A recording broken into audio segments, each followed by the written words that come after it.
Final Armada is a PSP game that never managed to hit the ground running and was all but overshadowed by far bigger releases on the handheld. For anyone familiar with the likes of Twisted Metal or Vigilante 8, the gameplay will feel surprisingly familiar, with it all being based around vehicle combat, with the backdrop seeing all of the action taking place on an off-world colony that's been overrun by an alien force, and it's down to you to repel the incoming attacks by jumping into something known as the Aggressor, a multi-form vehicle that combines both a tank and hovercraft to make it viable across a range of different terrains. The main campaign is broken up into about 20 different missions, all set across a diverse amount of different locations, where you're met with an equal amount of varying objectives to complete, from having to simply take on and destroy enemies in a given area, to escorting valuable targets, or having to deal with a boss fight where all of your tank's abilities come into the fray. As I mentioned, you've got two different modes: ground, which is far less nimble but offers more firepower, as well as hover mode, which sacrifices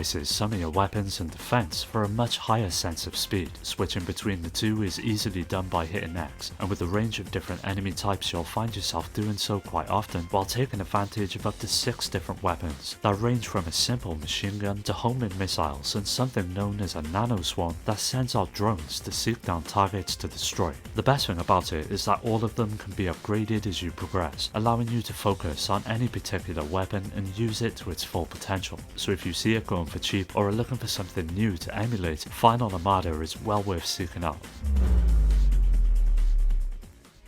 The PSP received its fair share of Gundam games, but one that sadly never left Japan is Memories of Battle, that pulls together many of the iconic mobile suits from the franchise's history, that mixes both hack and slash mechanics with third-person shooting to create one of the most hectic but enjoyable Gundam games you'll find on the PSP. In terms of story, there's not much to say as it hasn't been translated, but from what I found online, it generally follows different scenarios from the anime series and recreates them for the player, with a total of just over 50 missions to complete. From defending convoys to infiltrating fortresses and surviving endless waves of enemies, there's a nice amount of things to do throughout the game. But when it comes to the gameplay itself, this is where Memories of Battle truly comes into its own, and you get the choice of up to 20 different suits to control, each of them possessing their own weapons and unique properties that shake up the gameplay, and the control of each ends up being incredibly precise, with you not being confined to the floor itself, as you're able to soar to great heights and loop around your targets, with the combat being all about building combos for the use of your melee weapon and cannon that can be used together to pull off great amounts of damage. Of course, it wouldn't be a Gundam game without the deep customization that's often associated with the series, and by earning battle points from missions, you're free to upgrade your suit. May that be swapping out its weapon or adding new types of armor for higher amounts of defense, it's all here and allows you to build the Gundam of your dreams. For any fan of the series, Memories of Battle is a game you owe to yourself to try out.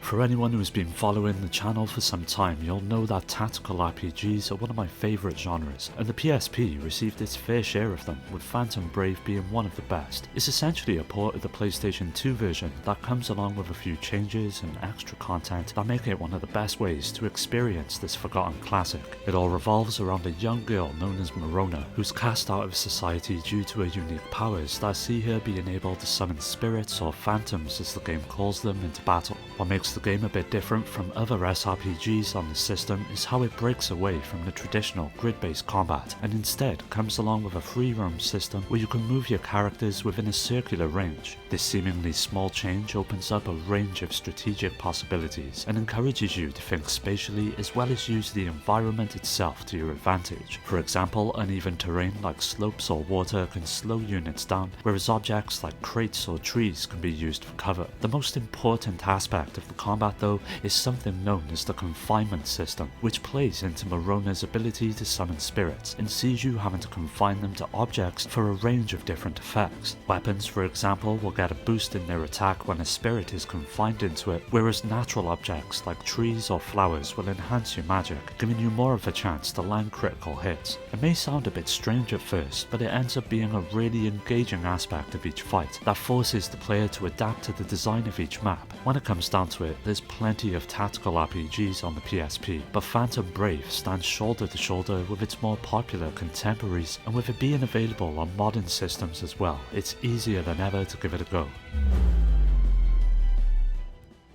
From Tekken to Street Fighter and Mortal Kombat, the PSP was a great handheld to own if you were fond of fighters, but one game that not many people played was Bleach Heat the Soul, and for fans of the source material, it's something you'll not want to pass up. Due to it not leaving Japan and not having a translation available, the story is pretty much left to your imagination, but from what I've seen, it attempts to provide a streamlined take on the Soul Society arc, but as with many fighting games, it's the gameplay itself which really helps sell the experience. You'll get the choice of up to 10 different characters from the series, with them all sharing the same strings of both light and heavy attacks, but offering different special moves that help all of them stand out from one another. Building combos is the main focus of each fight, and you've got plenty of ways to do so, with all of your specials being able to be easily comboed into, allowing you the freedom to build your own approach. Complementing all of this is the Reiatsu gauge, a sort of spiritual energy that powers your special moves, but more importantly your deadly super attacks. As you both deal or take damage, this meter will slowly grow, and once full you're able to unleash it, and these attacks are all as cinematic as you would expect, but should you miss time one, you'll soon find yourself in a rough spot. As with all fighting games though, it's not all about going on the offensive, and defending is just as important, and this is where the flash step comes into play. Now the timing can be a bit tricky to get down, but by pressing L at the right time, it's possible to instantly teleport behind your enemy and make a comeback, which makes it perfect in those moments when the heat is on. For Bleach fans, these games are essential, but I'd say there's enough here that even those who don't know the series will find enough to enjoy it. End of Serenity is a turn-based RPG that harkens back to the golden age of the genre, and even though it may look quite simplistic at first glance, there's a surprising amount of depth to its gameplay that makes this something that any long-time enthusiast should play. Set in a world that's forgotten its technological past, its once thriving cities have fallen to ash, with the remainder of civilization living in small villages scattered across the planet. It puts you into the role of 5 separate heroes, who've all been affected by an organization known as the Underworld. It sees you all setting out to get to the bottom of their plans for the world, and ultimately take it upon yourselves to fight for humanity and put a stop to them. To be fair, the story is pretty straightforward, but that's no way a bad thing, as it gives you the time to focus on the various elements that make up its gameplay instead, and this is where End of Serenity shines. As with many of its kind, it's split up into equal amounts of both exploring and combat, with many different locations throughout the game, from towns to dungeons and ancient ruins, that helps build the world as you explore. But the combat is the real star of the show, and plays out a lot like the ATB systems of old, with each of your 5 party members excelling in different areas. You've got the usual selection of basic attacks and actions, but where it deviates is through the use of familiars that add an additional layer of strategy to each fight. Once your spirit gauge is full after dealing or taking enough damage, you're able to summon one of these abilities, ranging from massive AoE attacks to healing or lowering the enemy's stats that end up making them an essential part of each fight. Even though it's clearly not in the same league as some of the other classic RPGs that have influenced it, End of Serenity is still a journey worth taking.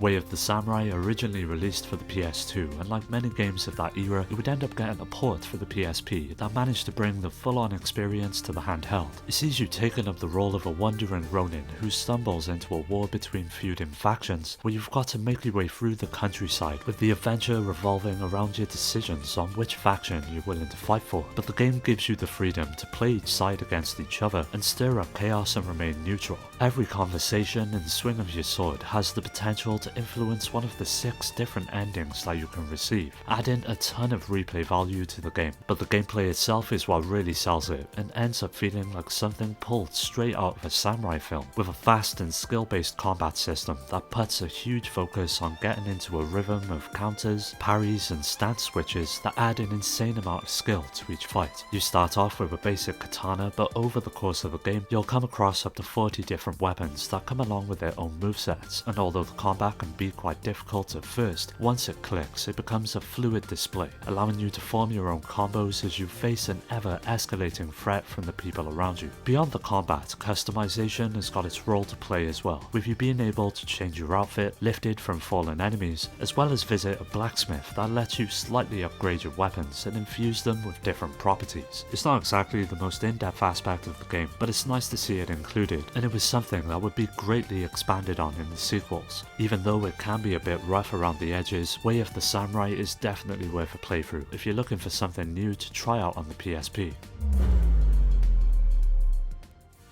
For both the PlayStation 1 and 2, the simple 2000 series brought many different types of games over from Japan that were by and large all created on a low budget that more than often resulted in a pretty bad experience, but some of them, regardless of their flaws, ended up being quite enjoyable to play, and the Akuma Hunters on the PSP is one of them. It's essentially a hack and slasher that dives into a world filled with demons, where you get to choose from one of 3 different characters and hunt them down. Each of them come along with their own approach to combat and different weapons, as you're presented with levels that need to be cleared in order to advance. From melee weapons to guns and spells, there's plenty of variety to the seemingly simple combat system that allows the player to build their own combos and control the crowds of demons. Now, apart from your basic attacks, you've also got something known as the Divine Burst, and after building up your meter, you get to unleash its power that has the chance to turn the tide of a seemingly losing battle. Apart from the fighting itself, you've also got a few light RPG elements that are thrown in as well, and this comes in the form of being able to upgrade your weapons and stats by collecting orbs that are dropped by enemies upon their defeat. May that be increasing your attack speed and health, or unlocking new moves for your weapons by moving through a skill tree which sees you being able to tailor each of the 3 characters to your liking. Even though it clearly lacks the polish and visual flair as some of the more well-known games on the handheld, the Akuma Hunters is a pretty decent hack and slasher and is perfect for playing in short bursts with its mission structure, so if you can look past its rough aspects, it's something you'll no doubt enjoy.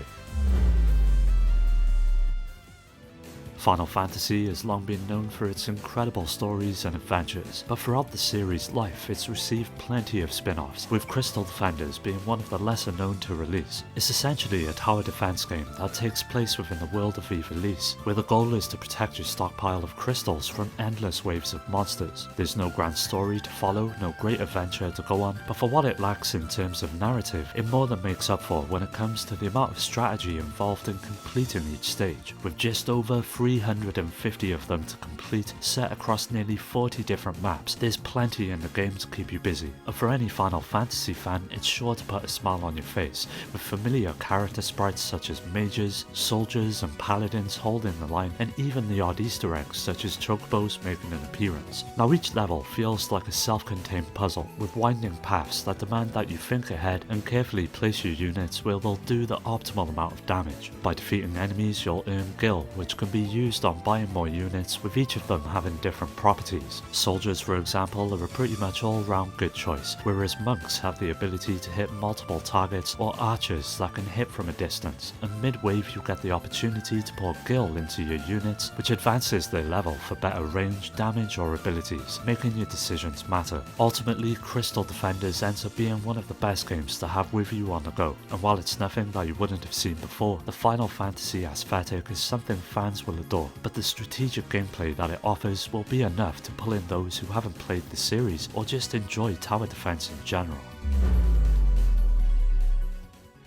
With a number of great games under their belt like Odin Sphere and Muramasa, Vanillaware are easily one of the best companies when it comes to lesser known RPGs, and Grand Knight's history on the PSP is another shining example of their skill as developers. It drops you into a world made up of 3 warring factions as you take up the fight as a tactician who fights from the shadows and commands squads of knights in the hopes of tipping the balance of the war. What makes the story hit so well is that these units are not just mindless grunts, but instead fully realized characters with their own motivations that help portray the narrative in a meaningful and surprisingly emotional way. For as good as the story ends up being though, it's the gameplay that really hits home, which at its core is a tactical RPG that sees each of the battles playing out across a huge 2D landscape, with you having up to 9 units to deploy, each arranged into squads of 3. As you would expect, each of your knights have a range of different abilities that play into their specific class, such as swordsmen, archers and mages to name a few, and they all have their own advantages during each fight. But the terrain itself also has a role to play, like increased accuracy from higher ground or defense boosts from behind cover that really come in handy during some of the more challenging battles. Like any other RPG though, progression is also a major aspect of the experience, and each of your knight's classes has a branching skill tree that allows you to learn new abilities by spending your XP or currency known as brave points to unlock them. You can equip up to 4 of these skills at any one time, and due to the sheer amount of them, there's plenty to experiment with and perfect your team. Overall, Grand Knight's history is by far one of Vanillaware's greatest games, and it's just as enjoyable today as it was all of those years ago. Ape Escape on the Loose is a remake of the first game in the series that landed on the PlayStation way back in '99 and sees you taking up the role of Spike, a young boy who's tasked with taking on an evil monkey who's managed to gain several intelligence boosting helmets to use on his army of unsuspecting apes, turning them into a force to be reckoned with. For just how insane the premise sounds, it ends up being one of the more charming aspects of the game that sees you taking the fight across different time periods and locations, from prehistoric jungles to neon-lit cities, with the gameplay offering a mix of 3D platforming and the series' unique capture mechanic. It's all broken up into levels, and the main objective of each is to capture a set amount of apes per stage, and you've got a few different gadgets to help you get the job done. First up is your stun club, which does exactly what you'd think it does and allows you to knock down your targets before going in for the catch with your net, but it also comes in handy when fending off many of the other different types of enemies that you'll find. You've also got a slingshot, which comes into play when solving puzzles, as well as your skyflyer that allows you to hover for short periods of time and makes exploring each stage all the more easier. Using all of them together and taking advantage of what they offer gives you a surefire way to navigate each stage and fulfill your goal. But as with most platformers, there's a great focus on collectibles as well, such as hidden coins, extra lives and bonus apes that boost your score, giving you a reason to jump back in to find each and every secret that the game has to offer. For Ape Escape fans, On the Loose is a great way to relive the original, and for those of you who are simply looking for a decent platformer to jump into, this is one not to miss. Well, that's it for another video. Keep an eye out for part 2 as that'll be coming up soon, so don't forget to subscribe and hit that bell to get notified about new videos. You can follow me on all of the socials, which are linked below to stay up to date, and also join my growing community on Discord to meet many like-minded gamers to continue the conversation with. I'd like to give a special shout out to my Patreon supporters: Rhino, Skill Jim, Shuden, Richard, Amy, Daniel, Dio, Road Rage, Strider, Pierre, Carl, Awesome Jacket Dude, Maximus, Scott, Alfred, Terry, Ryan, Alex, GameCube Galaxy, Curse Salaryman, Fake and Paddy J for their continued support that helps make these videos possible. If you're interested in joining my Discord or supporting the channel through Patreon or here on YouTube through memberships, you'll find all of the links down below. As always, thanks for taking the time to check the video out. I'll catch you next time.